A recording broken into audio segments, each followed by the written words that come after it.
Avinash. Shri Chamarajendra school for excellence ಐತಿಹಾಸಿಕ ಶಾಲೆ ನಮ್ಮ ಮೈಸೂರಿನಲ್ಲಿದೆ. ಮೈಸೂರಿನ ಹೃದಯ ಭಾಗದಲ್ಲಿ ಈ ಶಾಲೆ ಇದೆ. ಈ ಶಾಲೆಯಲ್ಲಿ ಬಹಳಷ್ಟು ಜನ ಪೋಷಕರು ಇದ್ದಾರೆ. ಅವರು ಈ ಶಾಲೆ ಬಗ್ಗೆ ಯಾವ ರೀತಿ ತಮ್ಮ ಅಭಿಪ್ರಾಯ, ತಮ್ಮ ಎಕ್ಸ್ಪೀರಿಯನ್ಸ್ ಅನ್ನ ಹಂಚ್ಕೊಳ್ತಾರೆ, ಬನ್ನಿ ಕೇಳೋಣ. ನಮಸ್ಕಾರ, ನಿಮ್ಮ ಹೆಸರು? ಸುಧೀರ್ ಅವರೇ, ಹೇಗಿದ್ದೀರಾ? ಚೆನ್ನಾಗಿದೆ. ಓಕೆ, ಬಹಳ ಸಂತೋಷ ಆಗುತ್ತೆ ಸುಧೀರ್ ಅವರೇ ಜೊತೆ ಮಾತಾಡಕ್ಕೆ. ಈ ಒಂದು Shri Chamarajendra school for excellence ಈ ಶಾಲೆ ಬಗ್ಗೆ ಏನ್ ಹೇಳಲಿಕ್ಕೆ ಬಯಸ್ತೀರಾ?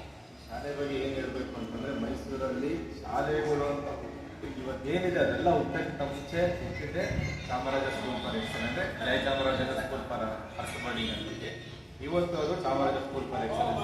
ಎಷ್ಟೋ ಜನ ಮರ್ಕೊಂಡಿದ್ದಾರೆ, ಬಟ್ ಈ ಶಾಲೆಯಿಂದ ಹೋಗಿರೋರು ತುಂಬಾ ಜನ ಹೊರಗಡೆ ತುಂಬಾ ಉನ್ನತವಾದ ಸ್ಥಾನದಲ್ಲಿದೆ. ನನ್ನ ಪ್ರಕಾರ ಹೇಳ್ಬೇಕು ಅಂತಂದ್ರೆ, ಮಕ್ಕಳಿಗೆ ಇವತ್ತೆಲ್ಲ ಏನ್ ಹೇಳ್ತಾರೆ, ಇನ್ಫ್ರಾಸ್ಟ್ರಕ್ಚರ್ ಬೇಕು ಅಂತ ಕೇಳ್ತಾರೆ. ಬರೀ ಬಿಲ್ಡಿಂಗ್ಗಳು ನೋಡಿ ಅಡ್ಮಿಷನ್ ಮಾಡ್ಬೇಕಂತ ಬಿಲ್ಡಿಂಗ್ ನೋಡಲ್ಲ. ಮಕ್ಕಳಿಗೆ ಆಟಿಕೆ ಎಷ್ಟು ಜಾಗ ಇದೆ ಅನ್ನೋದು ಇಂಪಾರ್ಟೆಂಟು. ಆ ಜಾಗ ಈ ಶಾಲೆನಲ್ಲಿದೆ. ವಿಸ್ತಾರವಾಗಿ ಹೇಳ್ಬೇಕು ಅಂತಂದ್ರೆ 4 ಎಕರೆಯಷ್ಟು ಖಾಲಿ ಜಾಗ ಇದೆ. ನೀವು ಯಾವುದೇ ಶಾಲೆ ನೋಡಿದ್ರು ಕಟ್ಟಡಗಳು ಕಾಣಿಸುತ್ತೆ, ಆಟ ಆಡೋ ಜಾಗ ಕಮ್ಮಿ ಇರುತ್ತೆ. ಬಟ್ ಈ ಶಾಲೆಯಲ್ಲಿ ಎರಡೂ ಸಮಪಾಲವಾಗಿದೆ. ಆದಷ್ಟು ಮಕ್ಕಳನ್ನ ಹೊರಗಡೆ ಪ್ರಪಂಚಕ್ಕೆ ನೋಡಿ ಇಷ್ಟಪಡೋದ್ಕಿಂತ, ಬಿಲ್ಡಿಂಗ್ ನೋಡಿ ಇಷ್ಟಪಡೋದ್ಕಿಂತ ಜನರು ಆಂಬಿಯನ್ಸ್ ನೋಡಬೇಕು, ಹಸಿರು ತಾಣ ನೋಡಬೇಕು. ಈ ಸ್ಕೂಲ್ ಗಾರ್ಡನ್ ನೋಡಿ ಮತ್ತೆ ಓಪನ್ ಸ್ಪೇಸ್ ಸ್ಪೋರ್ಟ್ಸ್ ಆಗುತ್ತೆ ಯೂಟಿಲೈಸೇಷನ್ ನೋಡಿ ಸೇರಿಸ್ಬೇಕು.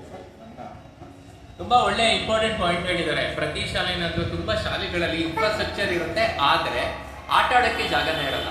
ಬಟ್ ತುಂಬಾ ಒಳ್ಳೆ ಪಾಯಿಂಟ್ ಅನ್ನ ರೆಕಗ್ನೈಸ್ ಮಾಡಿದ್ದಾರೆ. ಇವರ ಮಗು ಕೂಡ ಇಲ್ಲೇ ಓದ್ತಾ ಇದೆ. ಎಲ್ಲದಕ್ಕಿಂತ ಇವರು ಕೂಡ ಈ ಶಾಲೆಯ ಒಂದು ವಿದ್ಯಾರ್ಥಿ. ಬಹಳ ಖುಷಿ ಇರಬೇಕು ಆ ವಿಷಯಕ್ಕೆ. ಧನ್ಯವಾದ. ತುಂಬಾ ಖುಷಿ ನಮ್ಗೆ. ಈ ಸ್ಕೂಲ್ ಅಂತಂದ್ರೆ ಒಂದು ಪ್ರೀತಿ, ಎಲ್ಲಕ್ಕಿಂತ ಹೆಚ್ಚಾಗಿ ಬೇರೆ ಏನೂ ಇಲ್ಲ. ಈ ಸ್ಕೂಲ್ ಅಂದ್ರೆ ಪ್ರೀತಿ. ನಮಗೆ ಈ ಪ್ರೀತಿ ಇನ್ನೂ ಎಷ್ಟು ವರ್ಷ ಮಾಸ. ಖಂಡಿತ. Thank you sir, thank you so much. ನಮಸ್ಕಾರ.